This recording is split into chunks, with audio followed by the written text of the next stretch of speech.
Hey guys, I just got back from the library and it is very, very chilly out, so I thought I would do a chilly video. And yeah, that wind out there is really strong and it makes it really cold. So, let's get started. First thing I got was the new Nickelback CD, which is called Here and Now or something. Yep, Here and Now.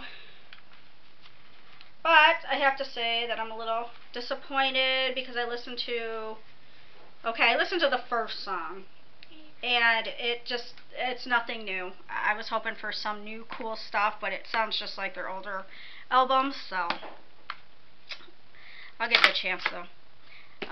So I took that out of my car and I got an audio CD, and is that what it's called? Audio CD, books on CD. Everybody listens to them, and I thought I would give it another chance. I always have a problem with them because my mind wanders and I don't stay focused on the story. But I thought I would try it again.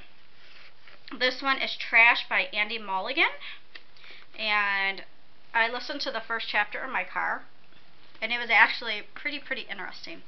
So I'm hoping that excuse me, I'm still not feeling well. I'm hoping that I can actually stay focused and listen to them in the house, so we'll see. Then the books I got are, and this book is awesome, and Krista from Cubicle Blindness told me that this was a very cool book, and it is Miss Peregrine's Home for Peculiar Children by Ransom Riggs. And it is, I don't know if you guys can see, but there's very freaky pictures on the back, and the pages are just like, they're thick and they're just awesome, and you can just tell how high quality they are. And there are actually pictures in here, so I'm actually excited to read this. And the book itself, like the hardcover book itself, the way it is inside here on the spine, it looks like an old, like, classic book. It's just really neat. I like it. Then I got Solitary, Escape from Furnace. This is the second book, After Lockdown by Alexander Gordon Smith. I loved the first one, and just never read the rest of them, so I got that. Die for Me by Amy Plum. Oh, and I'm supposed to read what these are about, aren't I? That's usually what I do, so let me read what this is about, and then I'll go back to the other one. I won't read what Solitary is about, though, because that's a second book. This says, my life had always been blissfully, wonderfully normal, but it only took one moment to change everything. Suddenly, my sister Georgia and I were orphans. We put our lives into storage and moved to Paris to live with my grandparents, and I knew my shattered heart, my shattered life would never feel normal again. Then I met Vincent. Mysterious, sexy, and unnervingly charming, Vincent Delacroix appeared out of nowhere and swept me off my feet. Just like that, I was in danger of losing my heart all over again. But I was ready to let it happen. Of course, nothing is ever that easy, because Vincent is no normal human. He has a terrifying destiny, one that puts his life at risk every day. He also has enemies, immortal, murderous enemies who are determined to destroy him and all of his kind. While I'm fighting to piece together the remnants of my life, can I risk putting my heart, as well as my life and my family's, in jeopardy for a chance at love? So that sounds really good. Pick that one up. So this Peculiar Children one, and this is heavy. It's a heavy book. It all waits to be discovered in Miss Peregrine's Home for Peculiar Children, an unforgettable novel that mixes fiction and photography and a thrilling reading experience.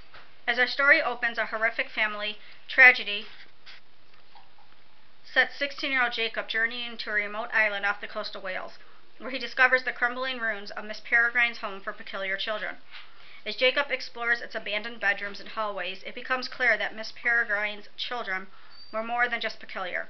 They may have been dangerous. They may have been quarantined on a deserted island for good reason. And somehow, impossible though it seems, they may still be alive. So that just sounds really freaky. Oh, yeah.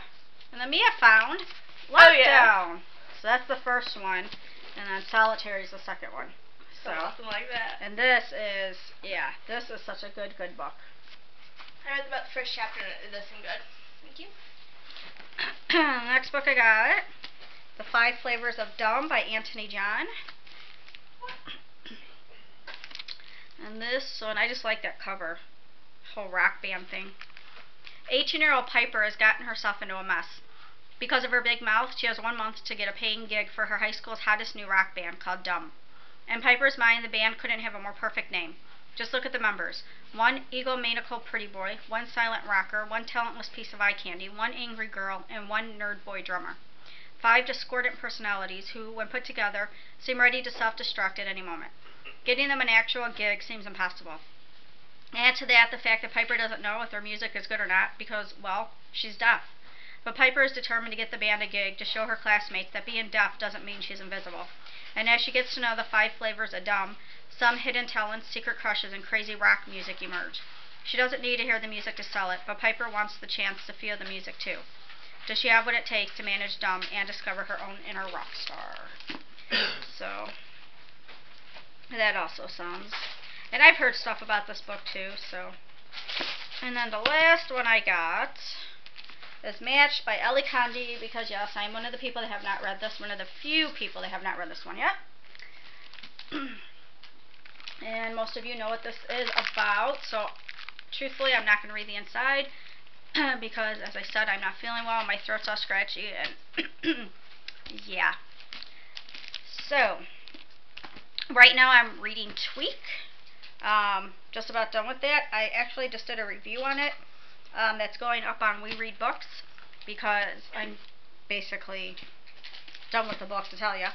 And it's a very gritty book, raw book. So if you want to see that, I didn't say too much about it because there really wasn't a whole lot to say. It's a non-fiction book. But yeah, I'll probably write maybe a more detailed one on my blog review, my thoughts. So we'll see. And then the order in which I'm going to read these books after that is going to go in the length of each book. I always go from the least amount of pages to the most amount of pages is how I read my books. So then when I'm done with these, I'll go down my to be read or my wish list and pick the next 5 books to request from the library, and that's how I plan on doing it. So, alright, I will talk to you guys later. Bye. Bye.